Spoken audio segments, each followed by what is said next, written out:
의외로 우리는 우리 자신에 대해서 잘 모릅니다. 그래서 우리 한국인과 한국 문화에 대해서 이해해 보는 것은 심리학에서 그리고 사람의 마음을 이해해서 더 성장하고픈 우리 모두에게 있어서 가장 중요하지 않을까 싶습니다. 자, 그렇다면 먼저 집단 심리라는 게 무엇인지부터 좀 알아보도록 하겠습니다. 먼저 이 질문에 대답을 드려야 되겠죠. 개인이 하나의 개체이듯 집단도 심리학적으로 하나의 개체가 될 수 있는가? 즉, 독립된 개인 대 개인이 만나는 것처럼 집단과 집단이 만났을 때 서로 다른 집단으로, 즉 개체로서 역학관계를 가질 수 있고 또 갈등하며 심지어 화합할 수 있는지 궁금하시죠? 당연히 가능합니다. 왜냐하면 인간에게는 참으로 다양한 자아가 존재하기 때문에 그래요. 저는 어떤 프로야구 팀의 아주 열광적인 팬입니다. 그래서 저는 우리나라에 존재하는 10개의 팀 중에 하나의 팀을 응원하고 있죠. 그렇다면 정규 시즌 동안 다른 9개의 팀은 저에게 뭔가요? 당연히 라이벌이자 경쟁 상대입니다. 그래서 저는 다른 팀에서 활동하고 있는 선수들이 잘할 때마다 그렇게 하지 마! 에러하란 말이야! 실수해! 이렇게 독서를 퍼붓기도 하죠. 얼마든지 일어날 수 있는 그런 일입니다. 하지만 우리 한국 선수들로 대표팀이 꾸려집니다. 국가대표팀을 구성해서 이제 올림픽에 나가죠. 올림픽에 나가면 이제 그 선수가 우리나라의 어떤 프로야구 팀에 소속돼 있는가는 이제 저한테 중요하지 않죠. 저는 그냥 태극마크를 달고 있다는 것만으로 이제 모든 선수를 하나의 개체로 생각하고 한국 화이팅! 코리아! 이렇게 응원을 하게 되죠. 이것도 전혀 이상한 게 아니죠. 생각해보면 되게 재밌는 일입니다. 저는 불과 한 달 전까지 저 선수가 못했으면 혹은 우리 팀보다 잘하면 안 되는데 라고 배타성을 가지고 생각을 했잖아요. 그런데 어떻게 지금은 같은 팀의 일원으로 내가 오히려 한 팀으로 응원하고 내 식구처럼 받아들이고 있냐는 거예요. 다른 동물들은 적이면 그냥 적이고요. 같은 식구면 계속 같은 식구. 친하면 계속 친하고 그다음에 사이가 좋지 않다면 계속 사이가 좋지 않아야 돼요. 그러니까 인간의 개인과 집단은 참으로 미묘한 역학관계를 가지고 있다. 어떤 식으로 자기가 속한 집단을 개인이 생각하느냐에 따라서 전혀 다른 독립적인 혹은 완전히 동일한 여러 가지의 자아를 가지게 되죠. 개인의 심리는 굉장히 상황에 민감하다는 겁니다. 어두운 곳에선, 밝은 곳에선, 탁 트인 광장에선, 그리고 좁은 공간에선 사람의 심리가 많이 영향받죠. 그런데 재밌는 건 개인에게 있어서 집단 역시 이렇게 공간이나 환경과 같은 역할을 분명히 제공하고 있다는 거예요. 즉, 개인에게 있어서 집단은 하나의 배경이자 맥락입니다. 반대로 집단은 자기를 구성하고 있는 이른바 부품이 개인이죠. 그렇기 때문에 모든 개인이, 즉 모든 부품이 5cm 왼쪽으로 이동하면 집단도 5cm 움직일 수밖에 없게 돼요. 즉, 집단이 개인을 속박하고 있는 것 같지만 개인의 변화는 거의 예외 없이 집단에 반영된다라고 하는 겁니다. 자, 그런데 집단과 개인에 있어서 가장 큰 차이는 무엇인가 보면요. 많은 연구자들이 이렇게 얘기합니다. 집단의 심리가 개인의 심리보다 더 본능적이다. 집단의 심리가 개인의 심리보다 더 원시적이다. 무슨 얘기일까요? 파괴적이지 않은 개인이 여러 명 모여 있을 때 오히려 그 사람들이 이루고 있는 집단이 더 파괴적일 수 있다는 거예요. 그리고 오히려 약간 화를 내고 있는 개인들이 모여도 얼마든지 그 개인들이 모여 있는 집단은 온순할 수도 있다는 거예요. 이렇게 집단이 개인들이 모여 있는 총합과는 좀 다른 양상을 보이는 게 얼마든지 가능하다고 하는 겁니다. 또 다른 차이점이 있죠. 집단이 개인보다 당연히 더 오랜 역사를 가지고 있습니다. 개인의 수명은 늘어났다고는 하지만 100년, 길어야 120년, 130년이죠. 개인이 태어나고 사망하면서 이루고 있는 묘한 무언가 심리적 실체를 만들어내면 우리는 그걸 문화라고 하죠. 즉 개인의 역사는 짧아도 문화의 역사는 깁니다. 우리는 그것을 그 나라의 문화적 특징, 문화적 속성이라고 표현하기도 하고요. 조금 우열의 개념을 좀 담아서 만드는 걸 국민성이라고 하죠. 자, 그런데 국민성이라고 하는 건 정말 존재할까요? 그건 yes and no입니다. 예전에 저는 코리안 타임이라고 하는 이야기를 많이 듣고 자랐습니다. 한국 사람들 국민성은 시간을 잘 안 지켜. 근데요, 제가 외국에 나가 보니까 한국 사람들이 시간 제일 잘 지키는 편인데. 그런데 왜 그런 일이 벌어졌을까요? 한국 사람들이 산업사회를 거치면서 한국 사회가 제 시간에 맞게 도착해야 되는 걸 강조하다 보니 이전보다는 좀 더 느슨하지 않고 정확한 모습을 더 부여하고 강조하기 위해서 국민성이라고 하는 개념을 역용한 것에 가깝겠죠. 이렇게 꽤 많은 경우에 국민성이라고 하는 건 오해나 착각입니다. 하지만 분명한 건 그 나라 사람들이, 그 문화에 살고 있는 사람들이 가지고 있는 특징은 반드시 존재하죠.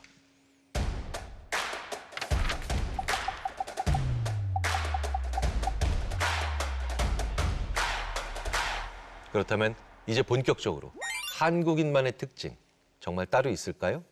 한국인들의 독특한 특징 당연히 있죠.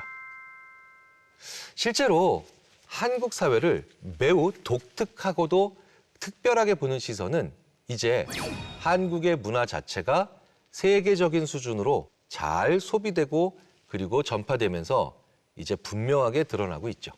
저는 이 점에 있어서 몇 가지 책을 굉장히 좋아합니다. 첫 번째 책은 바로 문화심리학자 한민 박사의 선을 넘는 한국인, 선을 긋는 일본인이죠. 또 한편에 제가 굉장히 좋아하는 책이 있습니다. 바로 홍대선 작가의 한국인의 탄생이죠. 자, 그런데 저도 한국인에 대한 연구를 하고 한민 박사나 홍대선 작가도 수많은 연구자들이 한국 사람들을 연구해보면 한국의 분명한 특징들은 이제 몇 가지 결론을 내릴 수 있는 측면들이 도출되죠. 첫째, 저도 많이 하는 농담인데요. 한국은 단군 할아버지가 토지 분양 사기 당한 나라다. 혹시 들어보셨나요? 왜 우리는 이렇게 사계절이 극명하게 구분되는 나라에 살고 있을까요? 왜 우리는 대륙의 한쪽 끝에서 수많은 민족과 그다음에 세력들이 쳐들어오는 곳에 자리 잡았을까요? 왜 그리고 우리는 이렇게 척박한 땅에서 쌀을 먹고 있을까요? 식량에서부터 지형, 그리고 기후의 요소까지 한국은 그렇게 살기 녹록한 지역은 아니라는 건 대부분의 연구자들이 동의를 하고 있습니다. 그런데 되게 재밌는 건 이런 한국에 살다 보니, 이렇게 어려운 환경에 살다 보니 IQ가 좋아졌다는 연구도 있습니다. 그리고 행복과 관련된 신경전달 물질인 아난다마이드가 나오지 않는다는 연구도 있죠. 그래서 근면성실한 것이 그것 때문이다라고 보는 연구들이 있습니다. 자, 그런데 이 자리에서 저는 그 무엇보다도 중요한 한국인들의 자아와 그리고 그 자아가 만들어내는 또 다른 자아를 말씀을 드리고 싶습니다. 외국 연구자들이 많이 하는 얘기가 있죠. 아니, 개인주의든 집단주의든 나라는 자아를 써야 되는데 한국 사람들은 왜 자꾸 우리라는 자아를 써? 무슨 얘기냐고요? 전 세계에서 우리 와이프라고 하는 이런 충격적인 표현을 아무도 쓰지 않는다는 거예요. 우리 와이프, 영어로 바꾸면 our wife죠. 혼자 사는 사람도 자기 집에 놀러 오라 그럴 때 우리 집에 놀러 오라 그럽니다. 나라 이름도 우리나라죠. 사실 다른 나라에 가보면요, 서양 언어도 그렇고요, 아시아 언어들도 대부분 마이 컨트리라는 표현을 훨씬 더 많이 씁니다. 그런데 한 번이라도 우리말로 마이 컨트리를 해보신 적 있으신지요? 나중에 친구들과 함께 맥주 한잔 하실 때 혹은 차 한잔 하실 때 TV에서 뉴스 나오는 거 보시면서 이렇게 한번 얘기해 보세요. 야, 요즘 내 나라가 왜 이렇게 시끄럽냐? 저는 한번 해봤는데 저한테 네가 이 나라 샀냐? 이러면서 뭐라 그러더라고요. 왜 이렇게 우리라고 하는 자아를 계속해서 쓸까요? 물론 여기에는 여러 가지 학설들이 있습니다. 하지만 이 점에 한국의 사회심리학자들과 문화심리학자들은 주목하죠. 바로 어떤 측면이냐? 오로지 개인의 역량만으로도 생존할 수 없고, 그리고 고정된 집단의 힘에 기대서만도 생존이 불가능한. 잘 아시다시피 우리나라는 정말 많은 세력들이 쳐들어온 나라죠. 어떤 중국 연구자가 한국에 대해서 경외감을 표시하면서 이렇게 얘기하더라고요. 거란, 여진, 흑수말갈, 수많은 강력한 민족들이 다 사라졌고 한국만 살아남았다. 한국만 지금도 언어를 가지고 있다. 이렇게 엄청난 시련을 겪으면서도 끊임없이 버텨내고 생존해 나가려면 나 혼자의 힘만으로 되지 않겠죠. 그렇다면 우리 한국인은 어떤 식으로 이 어려운 역경과 침략을 견뎌내야 됐을까요?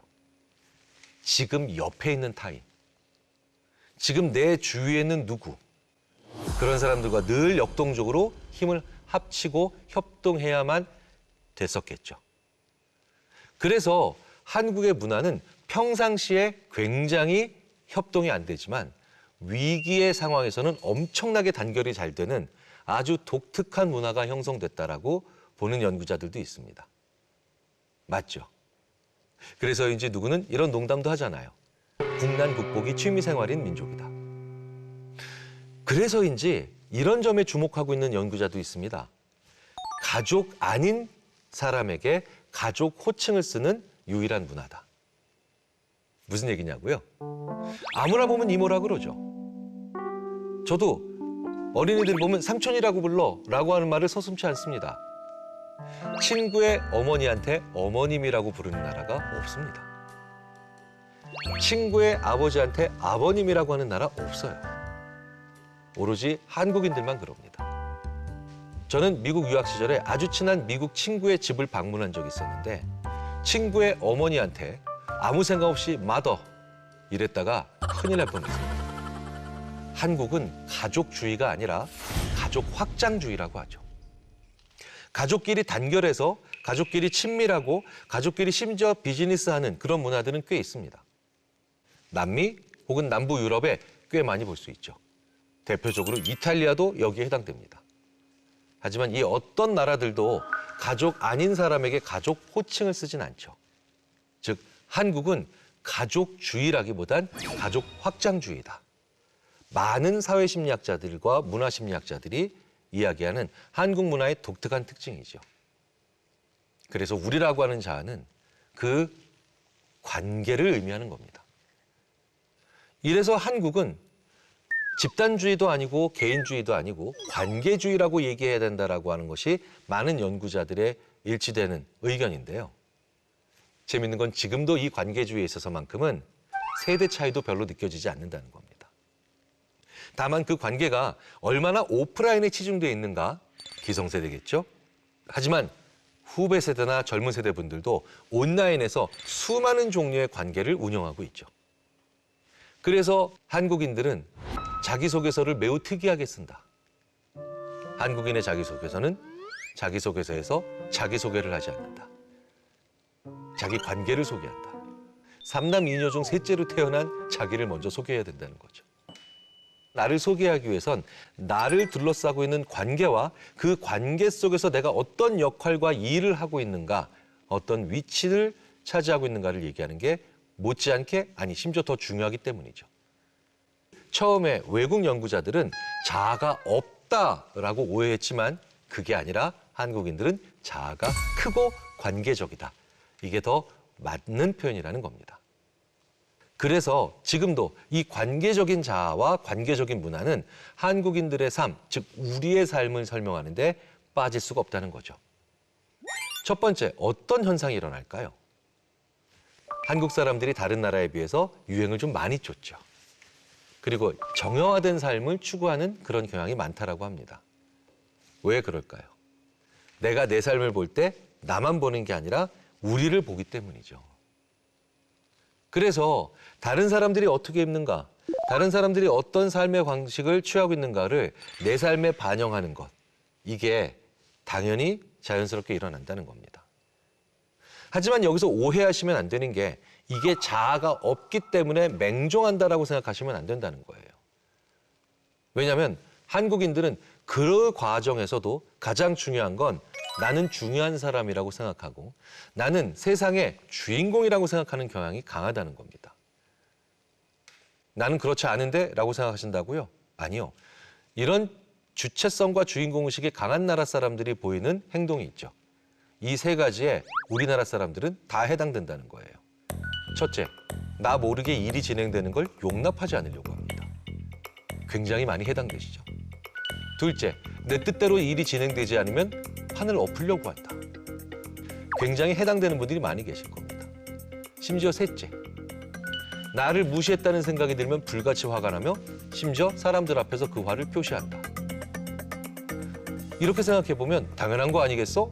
라고 생각하는 분들이 많이 계시겠죠. 재밌는 건 일본과 같은 집단주의 문화에선 잘 하지 않는 행동이라는 거예요. 상대적으로 그 비율이 훨씬 낮다는 거죠. 왜냐하면 집단주의의 굉장히 중요한 덕목 중에 하나가 개인은 개인의 화를 집단 앞에서 표출하지 않는다는 겁니다. 근데 우리는 시골 동네 어르신도 시장 나오라 그래 다 하죠. 예. 시골 동네 할머니도 사장 나오라 그래 다 하십니다. 왜 그럴까요? 개인은 결코 무력화돼서는 안 되는 존재라는 걸 한국인들은 명확히 알고 있습니다. 그럼에도 또 자아는 관계적이죠. 그래서 소는 늘 대를 긴장시키지만 대는 늘 소한테 희생해야 돼라고 끊임없이 얘기하면서 갈등과 충돌이 일어나는 한국 문화. 한마디로 혼란스러울 겁니다. 그러니 한국인들을 단순한 시선으로 보면 안 된다는 거예요. 굉장히 정밀한 시선과 추리 모형이 필요하다는 거죠.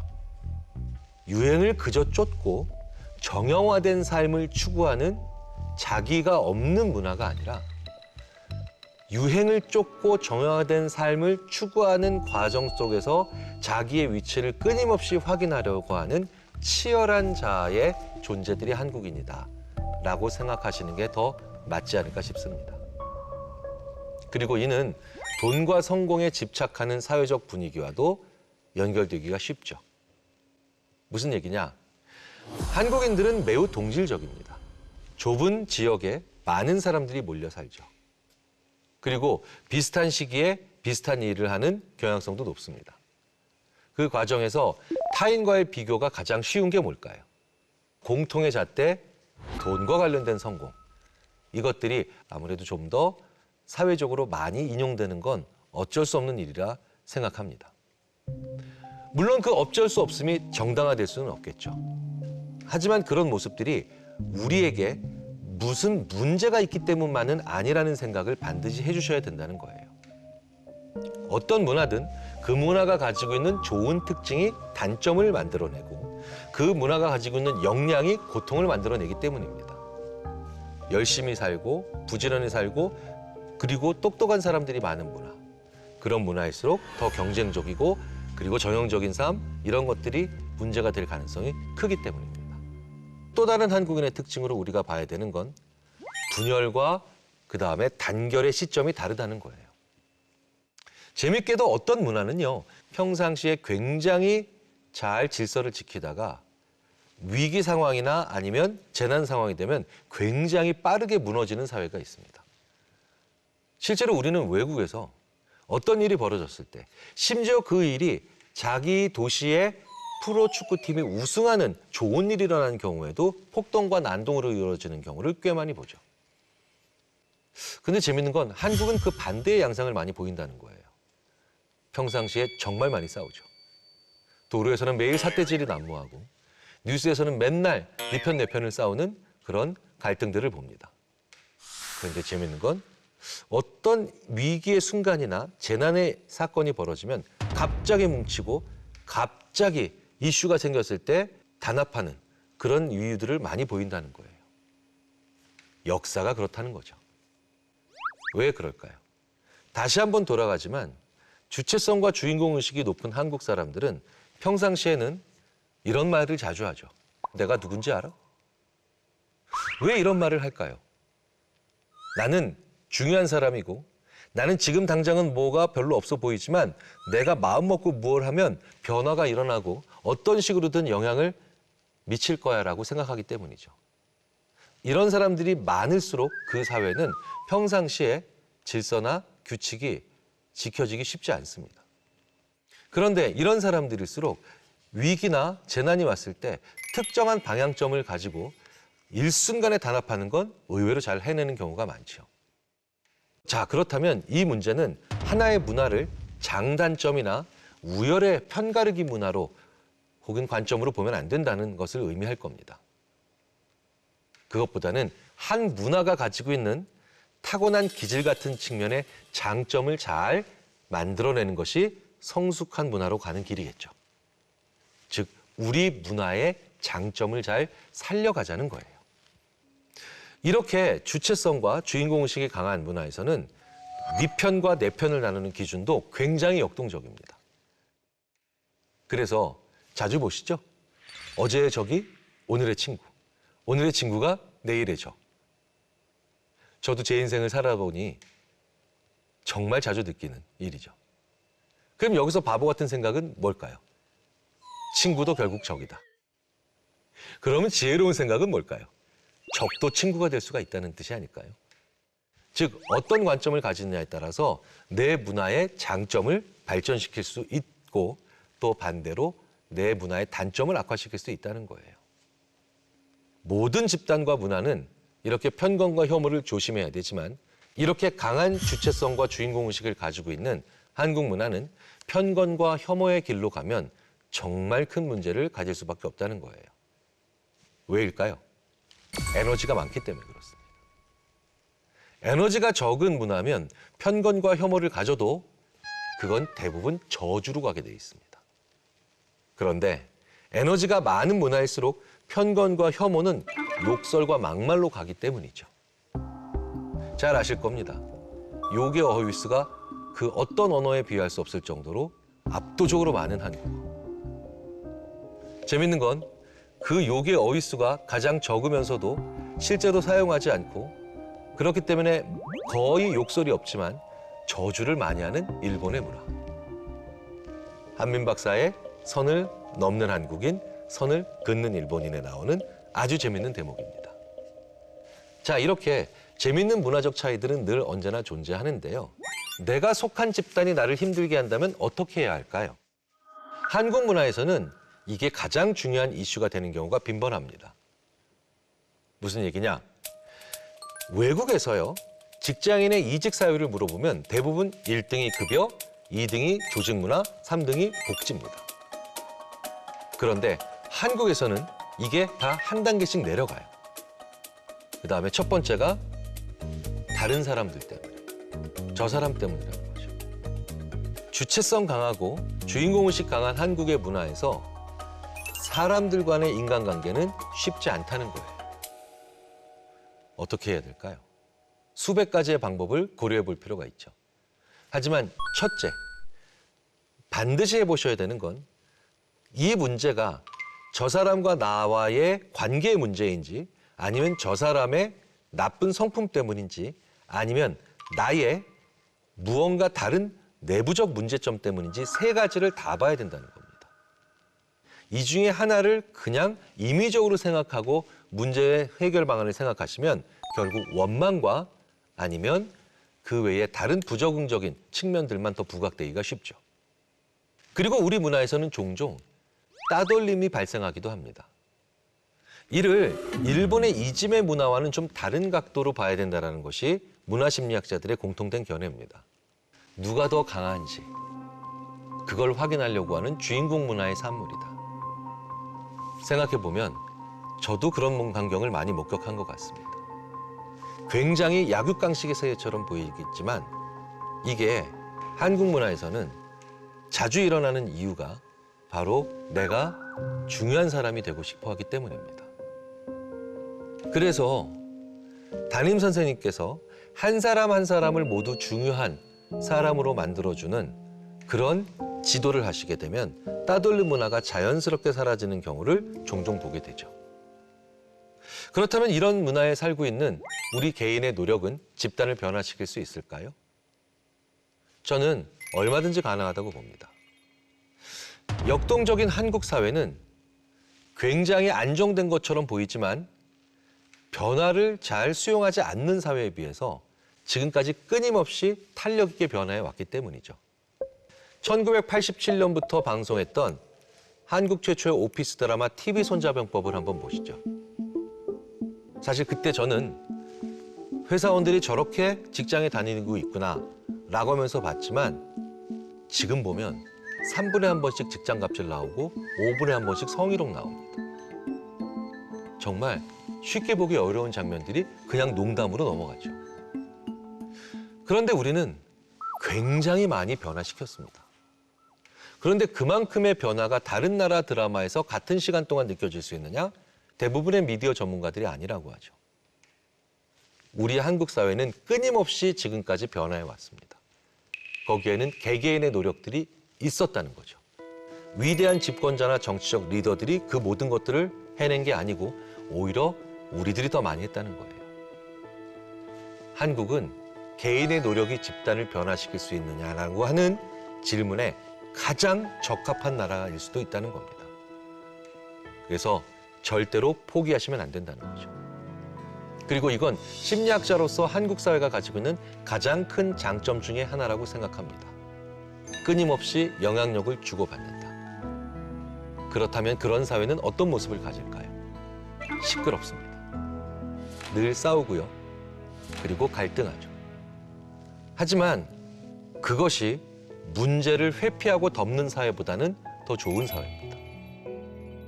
우리는 끊임없이 문제를 드러내고 그리고 직시하며 그리고 직면해 왔습니다. 그리고 그 결과가 늘 갈등하고 시끄러운 사회로 기억될 수도 있겠죠. 심리학 연구에서 두 가지 종류의 진보 그리고 진화의 기제를 얘기하죠. 첫째, 문제를 덮지 않고 직시하며 싸우는 기제. 두 번째, 거기에 더 좋은 것이 있으니 바로 옮겨가자라고 하는 기제. 이 두 기제가 계속해서 충돌하는 문화가 좋은 기제고요. 그 두 기제 중에 어느 하나의 기제만이 옳거나 어느 하나의 기제만이 계속해서 사용되는 걸 오히려 퇴보하거나 생존성이 떨어지는 문화라고 봅니다. 문화도 하나의 생명체죠. 그렇다면 그 생명체 내부에서 교감신경계와 부교감신경계, 즉 에너지를 쓰는 흥분성 기관과 에너지를 보존하는 진정성 기제가 계속해서 적극적으로 상호작용하고 잘 맞물려 돌아가야 그 사람은 강해지고 건강해지며 오래 살 수 있죠. 마찬가지입니다. 우리가 생동감 넘치는 하나의 생명체로서의 문화를 유지하고 있다는 가장 좋은 증거가 아닐까 생각이 됩니다. 여러분, 다들 나이 드는 게 두려우시죠? 최소한 두렵지 않더라도 걱정이 되거나 야, 이렇게 내가 나이 들어가고 있구나. 굉장히 만감이 교차하실 겁니다. 저도 당연히 예외가 아니죠. 저는 열심히 재밌게 뛰어놀았던 20대가 불과 엊그제 같은데 저 역시 50대 중반이 됐거든요. 게다가 우리나라는요, 나이에 굉장히 민감하죠.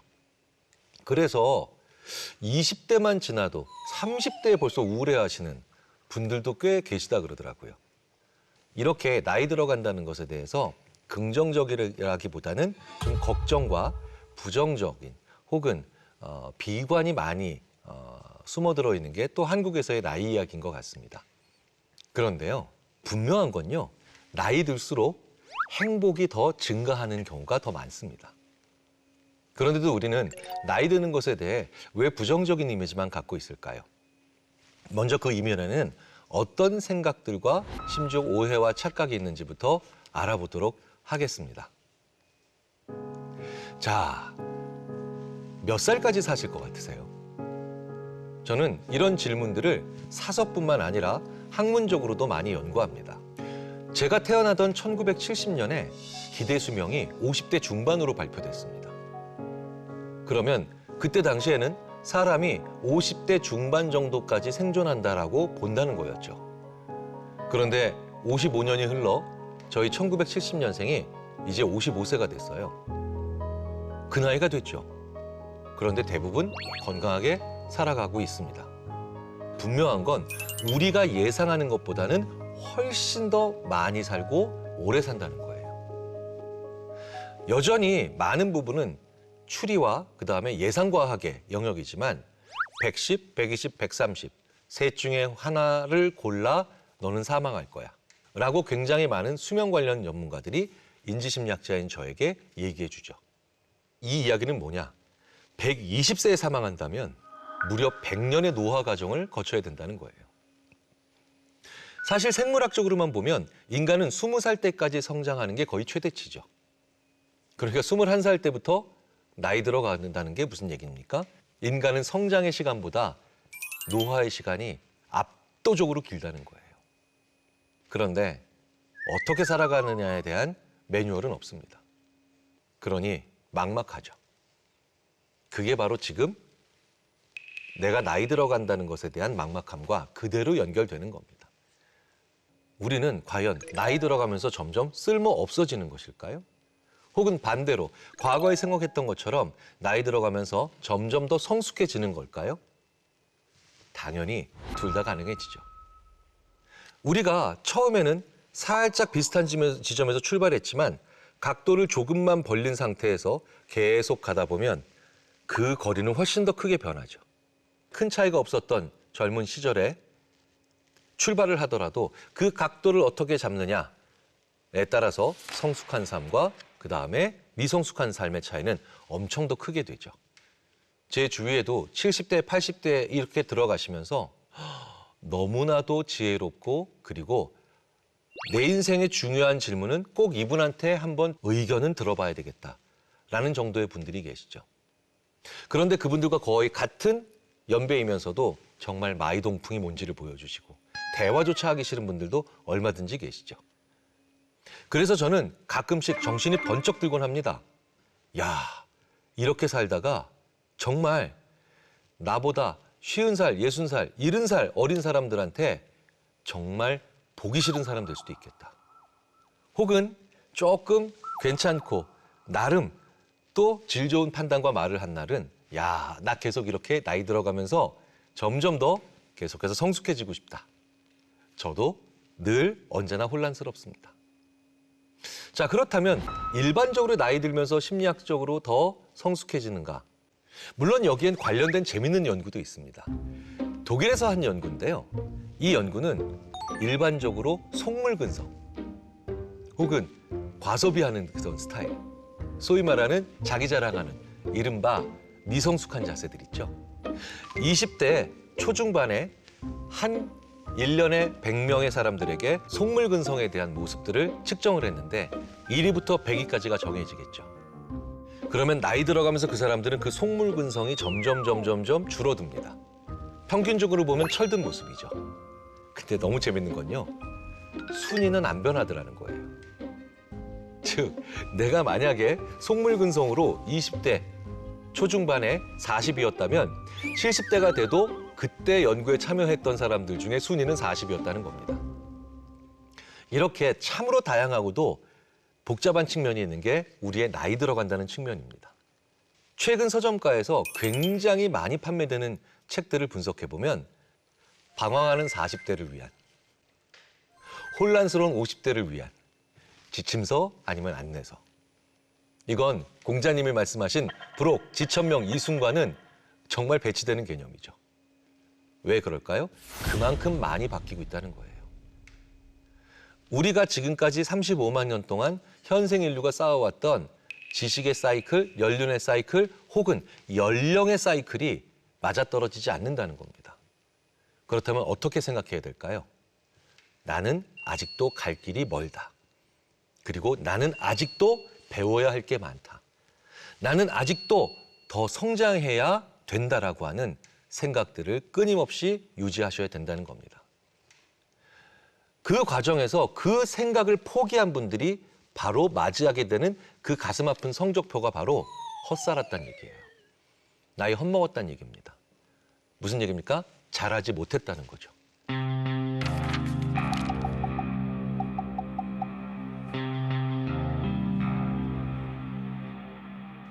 이런 사람들의 공통점은 20대, 30대 혹은 그 언저리 얻은 순간부터 더 이상 고민을 하지 않았다는 거예요. 그리고 다 자랐다.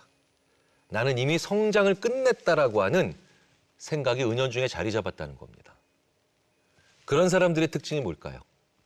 지금이나 그때나 같은 말을 한다는 거예요. 제 주위에 이런 사람이 있습니다. 30대 초반부터 검은 머리 가진 짐승은 거두는 게 아니다. 제가 개를 거두기 싫더라고요. 사람은 믿는 게 아니야. 그놈이 제일 믿을 만한 사람이 못 됩니다. 30대에 그 생각을 가졌다 하더라도 검은 머리 가진 사람에게 가장 큰 도움을 받았고 그리고 사람을 믿어야만 그 위기를 극복할 수 있는 경우도 분명히 존재했을 겁니다. 그렇다면 A도 맞고 B도 맞고 C도 맞고 또 A도 틀리고 B도 틀리고 C도 틀리다는 걸 알고 있었겠죠. 그렇다면 그런 사람들은 왜 여기서 멈췄을까요? 그 이후에 자기의 신념 아닌 신념에 배치되는, 부합되지 않는 그런 수많은 경험들을 다 저장하지 않았다는 거예요. 그리고 그냥 계속 그 20대, 30대에 만들었던 어이없는 신념 아닌 신념, 즉 아집에 그냥 계속 기초한 삶을 살았고 다른 삶은 버렸다는 겁니다. 그런 사람들의 특징은 뭐냐? 생각이 정교해지지 않는다. 예를 들어서요. 검은 머리 가진 짐승은 거두는 게 아니다라는 표현을 30대 초반에 가졌다 하더라도 그 이후에 10년의 삶에서 고민과 생각을 했다면 그 명제가 버려지지 않더라도 수정됐겠죠.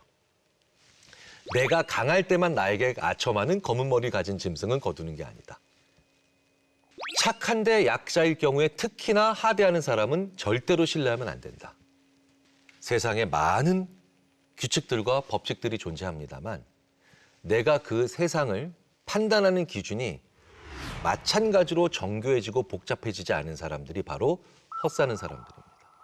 나이 헛먹었다는 사람들이죠. 어린이, 청소년, 청년, 중장년, 그리고 노년. 일반적으로 이렇게 성장 단계를 거치면서 사람들이 겪는 대표적인 심리적 변화는 무엇일까요? 어린이들은요, 좋으면 이 세상에서 제일 좋은 일이 일어난 것처럼 웃습니다. 슬프잖아요? 세상이 망한 것처럼 울죠. 그리고 그게 최고조에 이르는 게 청소년기입니다. 청년기가 좀 나아지죠. 중장년이 되면 상당히 조절을 잘합니다. 노년기에 들어간 사람 중에요. 정확한 사람들이 있죠. 10점 만점에 7점으로 화내야 되는 건 정말 7점 만점에 7점으로 화를 내고 10점 만점에 3점으로 기뻐해야 되는 것은 정말 3점 정도 기쁠 수 있는 이런 분들을 보면 저는 야, 나도 저렇게 나이 들어야 되는데 라는 생각을 하기도 합니다. 점점 더 정교해지는 사람과 점점 더 단순해지는 사람. 실제로 이 점점 더 정교해지는 사람들을 보면요. 현인처럼 느껴지기도 하는데 이걸 실험적으로 보는 연구들도 있습니다. 최근에는 나이 들어가면서 더 좋아지는 것에 혹은 더 향상되는 능력에도 연구자들이 많은 관심을 가지고 있다는 거예요.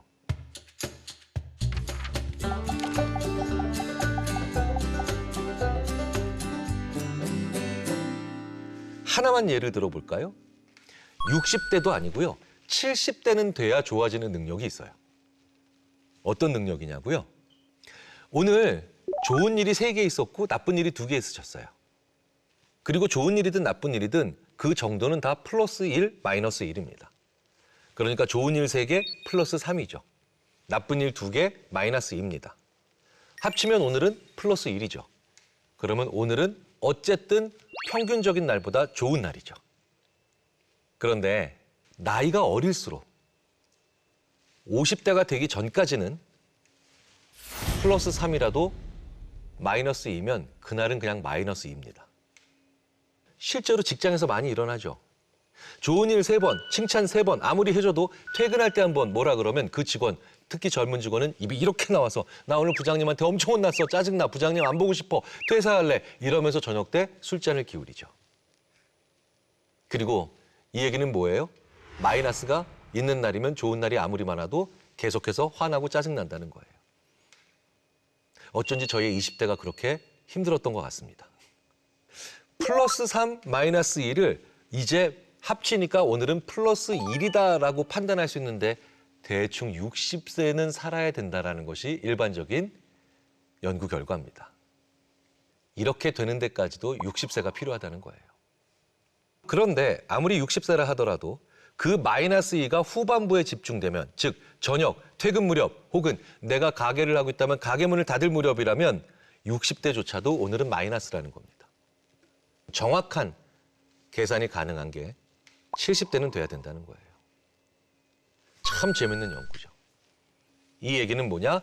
많은 걸 가지고도 자기를 불행하다고 생각하다는 것과 혹은 열심히 성취하고 있는데도 아직도 너무 많이 모자라기 때문에 자기 자신을 불필요하게 채찍질하는 그런 소진적인 모습을 70대가 되면 안 보일 수 있다는 거예요.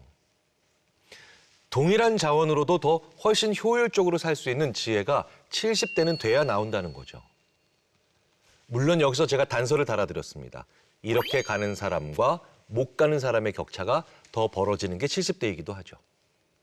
아니 그런 재밌는 연구를 왜 안 했어 지금까지? 왜 최근에 와서야 한 거야? 죄송합니다. 과거에는 70대 실험 참가자를 구하기가 어려웠었습니다. 문제는 70대 연구자도 없었다는 거예요. 나이 들어가면서 이제 저희들도 같이 보고 있는 거예요. 자, 이렇게 점점 심리학자들도 나이 들어가면서 더 좋아지는 것, 나이 들으면서 더 안 좋아지는 것들에 대한 구분을 이제 하기 시작했고, 심지어 여기에는 안 좋아진다라고 착각되는 경우들도 있습니다. 별 문제가 없는데도요. 대표적인 게 기억력이죠.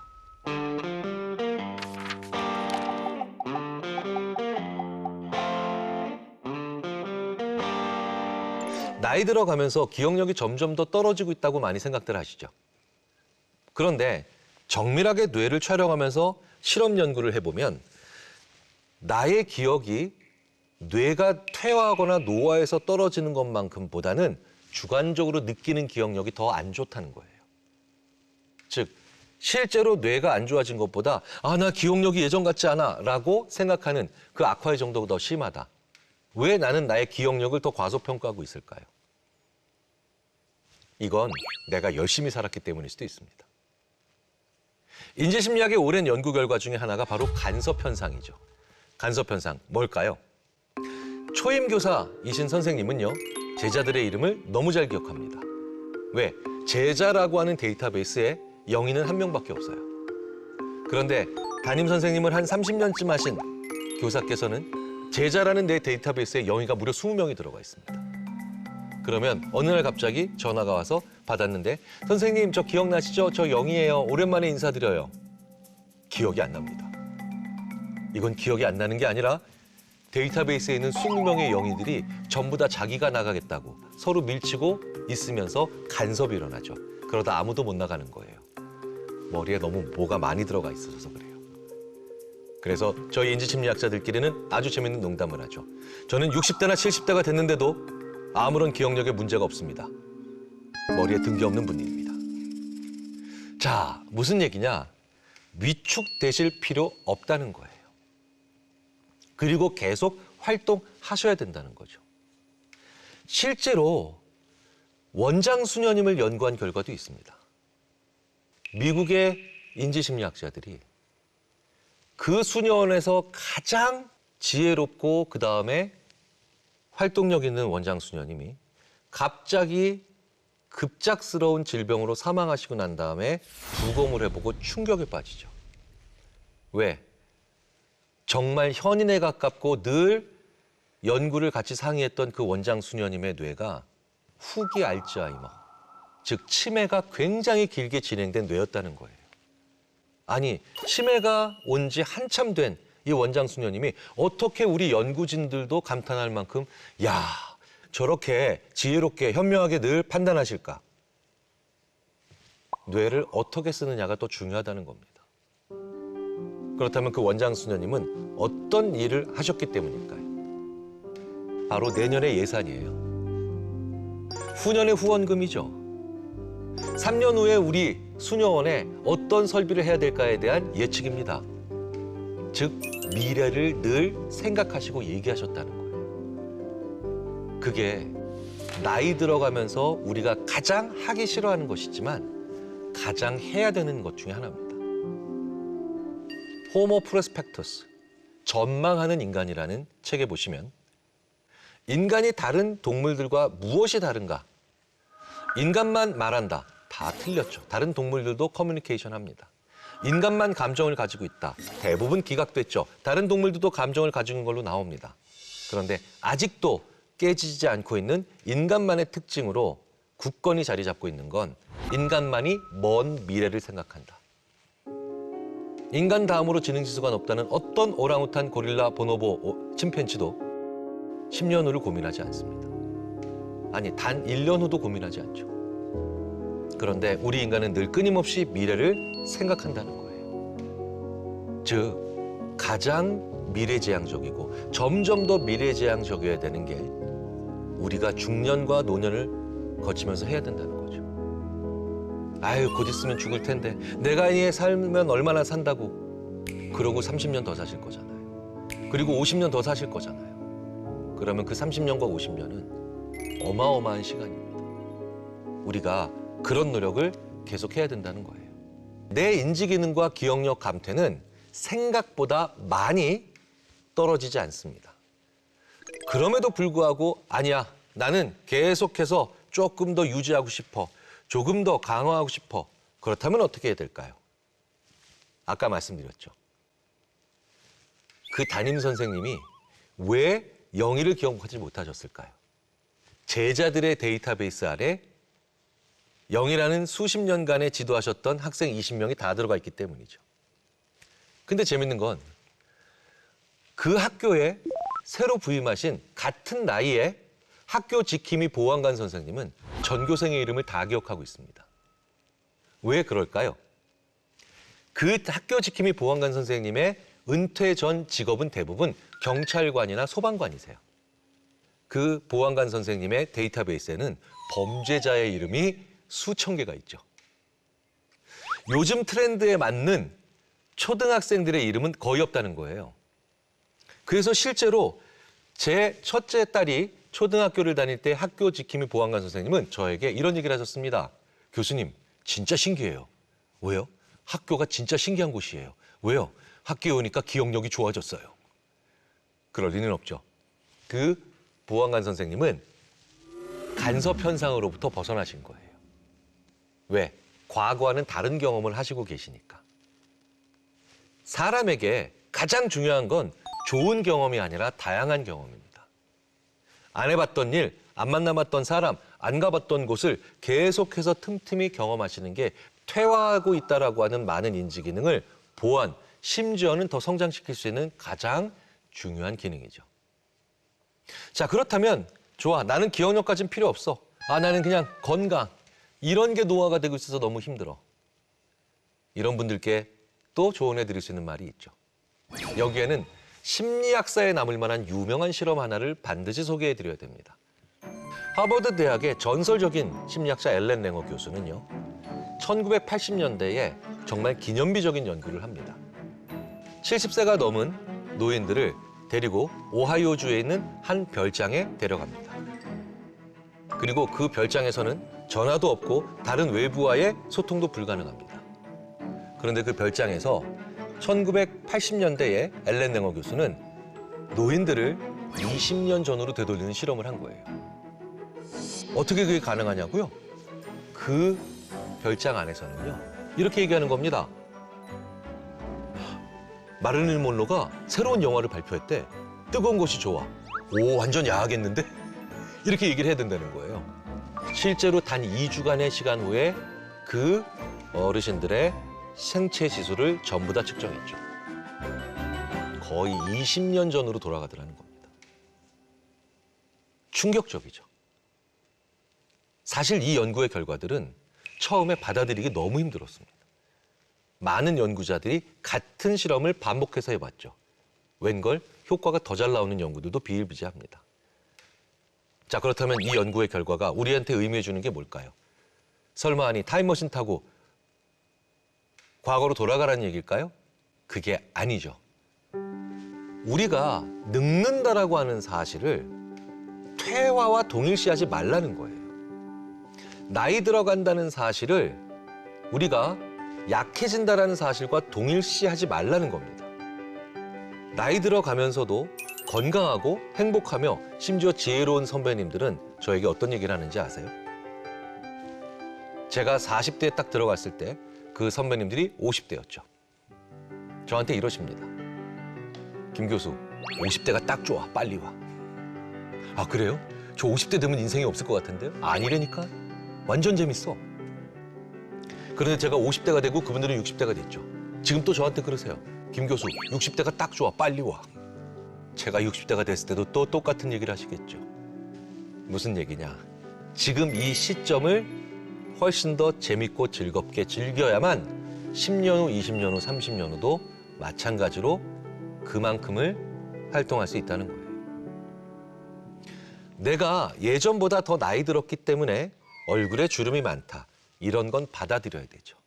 하지만 얼굴에 생긴 주름으로 나는 이제 쓸모없다. 나는 이제 필요 없다. 이건 전혀 다른 생각입니다. 그래서 우리는 나이 들어가면서 훨씬 더 예쁘지 않아도 매력적인 사람을 보죠. 이런 사람들일수록 다양하고 경험해보지 못한 것들에 대한 활동들을 중단 없이 하죠. 이런 사람들을 자기의 세상을 확장하는 사람이라고 합니다. 하지만 반대로 오히려 좁히는 사람들이 있죠. 이런 사람들의 극단적 차이를 우리는 어디서 볼까요? 바로 영화 인턴에서 발견하게 됩니다. 나보다 40살 어린, 내 자식보다 어린 사람, 앤 해서웨이가 대표로 있는 회사에 인턴으로 첫 출근을 하는 로버트 드니로, 70세였죠. 주위에 있는 많은 동년배 친구들이 말립니다. 왜 굳이 그런 곳까지 가냐고. 하지만 로버트 드니로는 가보고 싶다라고 하죠. 로버트 드니로는 그 70세 이후에 그 영화에서 가장 오래 살고 건강한 사람이 되죠. 즉, 나이 들수록 지혜로워지는 사람의 태도에는 분명한 차이가 있다는 겁니다. 무엇로 거기까지 가느냐? 굳이 뭘 그걸 하느냐? 이렇게 가리지 않는다는 거예요. 계속해서 안 해본 일을 하고 안 만나본 사람을 만나는 걸 한다는 거죠. 그 과정에서 점점 더 안 봤던 곳을 보며 확장적인 자세를 거치면서 나의 몸과 마음을 동일시한다는 겁니다.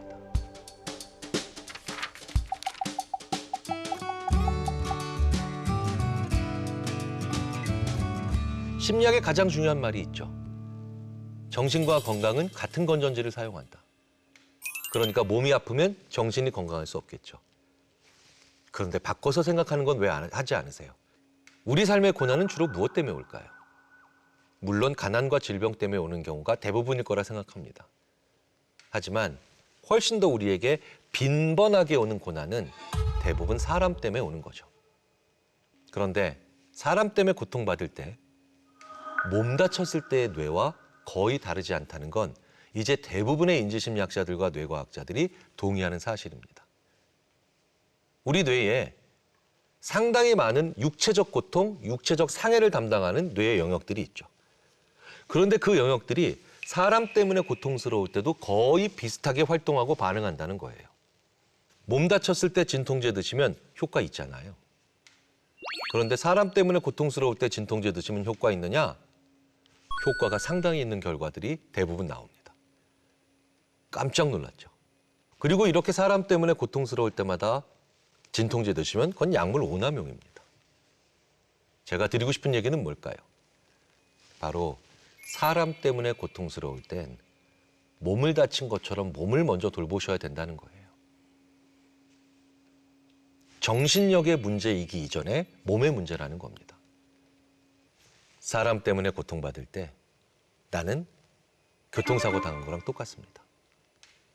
잘 먹고, 잘 자고, 그리고 혈액순환 잘 되게 몸을 잘 푸는, 그게 진짜 회복 탄력성입니다. 오죽하면 이걸 사이컬로지컬 CPR이라고 부르는 연구자도 있죠. 심리적 심폐소생술. 그렇다면 내가 사람 때문에 고통스러울 때만 그렇게 해야 되는 게 아니겠죠. 내 주위에 있는 사람들이 타인들 때문에 고통스럽다면 그 소중한 사람들도 지금 몸을 다친 사람들이죠. 그 사람들을 정말 몸 다친 사람들처럼 돌봐주고 손잡아 주시는 그런 지혜를 한번 발휘해 보시면 어떨까요? 사실 저는 20대, 30대의 저보다 지금 배가 훨씬 많이 나왔고 머리도 많이 빠졌지만 지금의 제 모습이 더 마음에 듭니다. 제가 지금의 김경일이 되기까지 나이 들어간다는 것 참 많은 도움을 줬거든요. 특히 저처럼 욱하는 성격의 사람, 저처럼 소탐대실하는 사람, 성격의 사람들은 그 욱을 잘 조절하고 그 소탐을 잘 참아내는 데 있어서 나이 들어가면서 만나는 수많은 좋은 사람들은 많은 도움을 주고받았죠. 제가 20대 대학원생이었을 때 정말 많은 선배들이요, 저한테 이렇게 얘기했습니다. 경일아, 너는 어떤 직업을 가져도 되지만 말하는 직업은 가지지 마. 왜? 너무 욱하고 소탐대실해서 말을 정말 조리 없이 했거든요. 그런데 그 선배들이 지금도 되게 재밌어 하십니다. 여러분들께서도 지금보다 더 젊었을 때를 떠올려 보세요. 분명히 그때보다 훨씬 더 성장하신 부분들이 있으실 겁니다. 그러니까 나빠진 점보다 좋아진 점을 되새기시면서 10년 뒤, 20년 뒤의 모습을 또 예측하고 그려보며 더 발전해야 되겠다라는 생각을 해보시면 이 세상에서 삶을 마감하기 전까지 계속해서 더 만족스럽고 더 발전된 모습을 살아가면서 더 지혜로워질 수 있지 않을까 싶습니다.